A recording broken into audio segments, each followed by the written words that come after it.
और या देवी सर्वभूतेषु स्कंद माता रूपेण संस्था नमस्तस्यै नमस्तस्यै नमस्तस्यै नमो नमः। जय माता दी। नमस्कार दोस्तों, आज शारदीय नवरात्र के 5वें दिन माता स्कंद माता इसलिए कहा जाता है क्योंकि पौराणिक कथाओं के अनुसार यह माता कार्तिकेय की माता भी हैं और देवासुर संग्राम में जिन्होंने देवताओं के सेनापति के रूप में प्रतिनिधित्व किया था, भगवान शंकर और माता पार्वती के पुत्र हैं यह कार्तिकेय जी। माता की बहुत ही महिमा है। यश कीर्ति धन धान्य वैभव संपदा आदि की दायित्री है माता स्कंद माता। और यह जो है अपने भक्तों को सहज ही वर प्रदान करती हैं। स्कंद माता की 4 भुजाएं हैं, वह सिंह की सवारी करती हैं और कमल पुष्प और वर मुद्रा होती है और गोद में बाल रूप स्कंद विराजमान है। माता के गोद में कार्तिकेय की छवि विराजमान रहती है। माता का जो वाहन है, उनके जो हाथ हैं, माता दिखती कैसी हैं, उसके संदर्भ में आप लोगों को मैं बताता हूं। माता की 4 भुजाएं हैं, कमल पुष्प और वर मुद्रा, दाहिने हाथ में वर मुद्रा, दोनों हाथ में कमल पुष्प धारण करती हैं और सिंह, बलिशाली सिंह इनकी सवारी है और कमल आसन पर यह विराजमान रहती हैं। इन्हें पद्मासना देवी भी कहा जाता है। बाल रूप स्कंद में इनकी गोद में प्रभु कार्तिकेय जी महाराज विराजमान रहते हैं। नवरात्रि का 5वां दिन, इनकी पूजा नवरात्रि के 5वें दिन होती है। ज्ञान और मोक्ष, स्कंद माता उपासना से भक्त को ज्ञान, मोक्ष और सभी इच्छाओं की पूर्ति प्राप्त होती है। ऊर्जा और शक्ति इनके द्वारा प्रदान की जाती है। सूर्य मंडल की अधिष्ठात्री देवी हैं।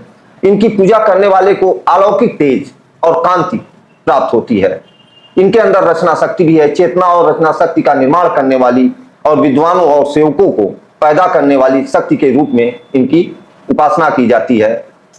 और स्कंद माता का मंत्र जो है, या देवी सर्वभूतेषु शक्ति रूपेण संस्था, यह शक्ति की उपासना के लिए मंत्र पढ़ा जाता है। और या देवी सर्वभूतेषु स्कंद माता रूपेण संस्था नमस्तस्यै नमस्तस्यै नमस्तस्यै नमो नमः। छोटी सी कहानी आप लोग जान लीजिए।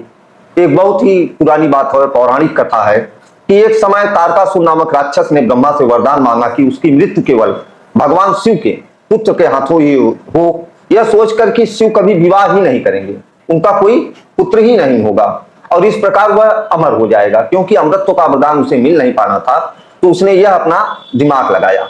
इस पर ब्रह्मा ने उसे शिव के पुत्र द्वारा वध का वरदान दिया। तारकासुर के अत्याचारों से त्रस्त होकर देवताओं ने शिव से प्रार्थना की और शिव और पार्वती के विवाह में कार्तिकेय स्कंद का जन्म हुआ, जिन्होंने तारकासुर नामक दैत्य का वध किया। मां पार्वती ने स्वयं स्कंद माता का रूप धारण कर अपने पुत्र को युद्ध के लिए प्रशिक्षित किया।